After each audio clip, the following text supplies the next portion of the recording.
roughly 100 years ago, a scientist in Germany and then shortly another scientist in Russia was studying plaques in blood vessels. You know, there's a certain big family of diseases which are named atherosclerosis and different diseases connected to atherosclerosis, where blood vessels are damaged and get the inflammation inside and the plaques form inside blood vessels, which cause a further damage to blood vessels, which can be fatal, or they can block the blood flow through the blood vessels. And they discovered an interesting thing. They found cholesterol in those plaques. The scientific conclusion was that, well, if we find cholesterol in those plaques, and this plaques is the anatomical manifestation of the disease, then the disease is connected to cholesterol, and that's how it works. Later it was found that it is oversimplification, it's a partial truth, and as usually it happens, the partial understanding of the subject created lots of harm in society, because the way how healthcare system started to function was about like run away from cholesterol and avoid everything which contains cholesterol. And that led actually people to substitute otherwise healthy cholesterol-containing food with something which is completely unhealthy and really bad. So if we now, and probably today will be our introductory presentation on that topic, because probably we'll need a couple more meetings about that. But now in 21st century, we know much more, and we can cover it in more details. And our objectives during these probably 3 meetings, 3 presentations, will be for you to understand about fats and oils in your food and how it does affect your health and what to choose and what not to choose. It's about, well, it's much more complicated than about cholesterol. Actually, even forget about cholesterol, things are quite different. And actually, when business followed the healthcare agenda about let's escape from cholesterol in all food during 20th century, and people started to replace things with other like plant-based fats, it led to growth, further growth of diseases. The incidence of those diseases raised so much that nowadays it's like every 30 seconds in America somebody dies of it. It takes somebody's life every half minute in America alone. So first of all, yes, as I mentioned, it's not only about cholesterol. Second, what is really true that the types of oils and fats which you consume and the proportion of certain kinds of them does matter a lot. And now here you can ask a question, why it does matter in general? Because it's just fuel, right? We often think that fat and oil is just calories, and it's just, we burn it inside our organism, we get energy out of it. Why would it matter? Well, the point is it's not just about energy. Your cells, everybody here consists of cells. Yes, like 37 trillion cells probably in each of these organisms in this room. And each cell has a membrane or wall membrane, and it is largely made of fat.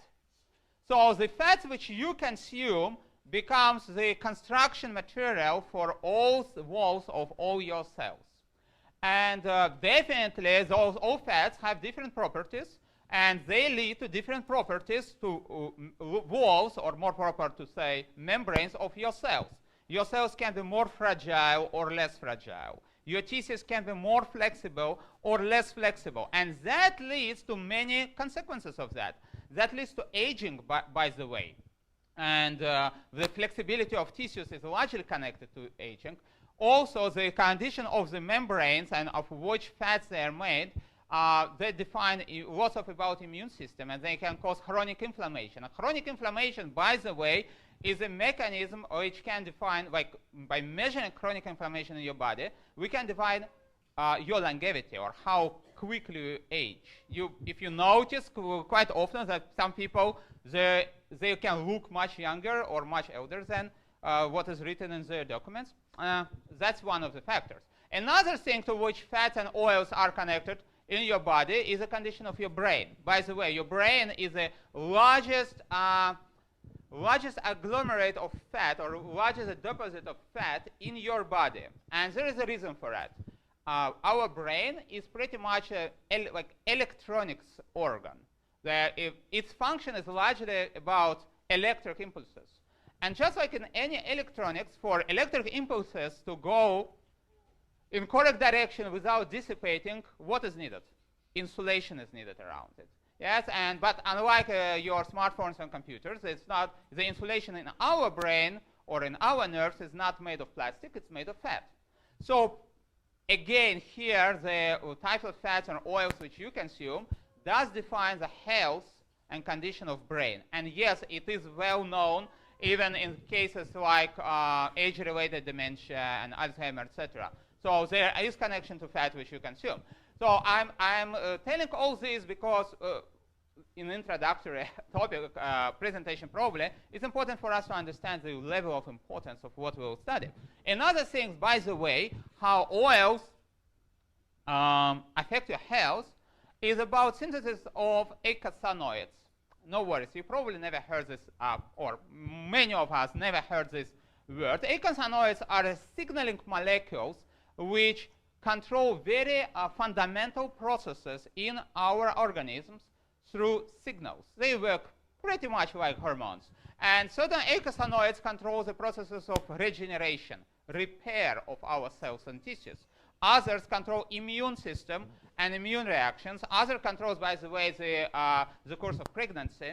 Others control, well, there are many of them. So I will not go into every detail. So fats and oils which we consume does affect very fundamental regulatory processes in our bodies. Well, now let us go to the point, like we eat, and almost every food contains some amount of fat. And the very first thing which we should know, well, it's not about cholesterol as I mentioned, but the very first division which we should make in the realm of fats and oils is that they can be separated into two large groups, saturated and unsaturated. If you like, well, saturated, what is this? If you like chemistry, then for you, saturated oils or fats are those where molecules, the carbon atoms inside molecules have double connection with each other. If you don't like chemistry, then saturated are those which are solid or almost solid at room temperature. What are these? These are almost all animal fats, meaning all fat which is in meat, in poultry, in dairy products, and the most usual probably will be butter, and except fish. Fish is the only animal product which has not much of saturated, but the other group is. So except fish, all animal products are saturated. And probably a couple of plants are rich in saturated oils or fats. This is coconut oil and palm oil. So let us see. So this group of saturated fats, again, all animal, and if you eat meat, you consume meat, which is, we consume fat, which is in that meat, and butter and coconut oil. So these are probably the most frequent which you consume. Saturated fat, first of all, saturated fat are not something which your organism really needs. Our organism real requirement is the unsaturated group, the second group which we will cover in the moment. But the saturated fat is not really what our bodies require, but you can consume it safely if it comes in very small proportion to the second group. And according to the recommendation of American Heart Association, 10% is okay. So 10% of your oils can be, and notice, it's not about cholesterol again, because while meat does contain cholesterol, but coconut oil does not contain cholesterol at all. But still, they're both, all this is a saturated group of fats, and 10%, that can be your target in your diet. The 90% should come from the unsaturated fat. Now let us see it. And unsaturated fats, again, if you like chemistry, these are the oils or fats where in the molecules the carbon atoms are connected with some double connections because they don't have enough of hydrogens around the carbon atoms.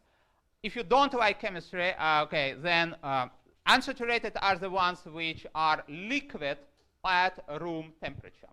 And these are mostly the vegetable oils, all kinds of vegetable oils, except for, as we mentioned, coconut oil and palm oil.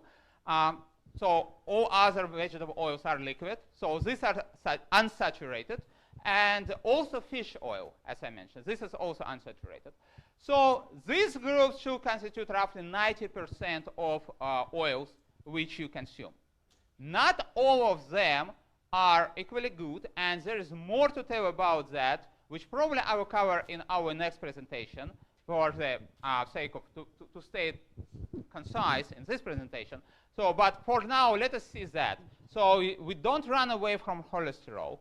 The first thing which we can do is to balance the proportion of saturated and unsaturated.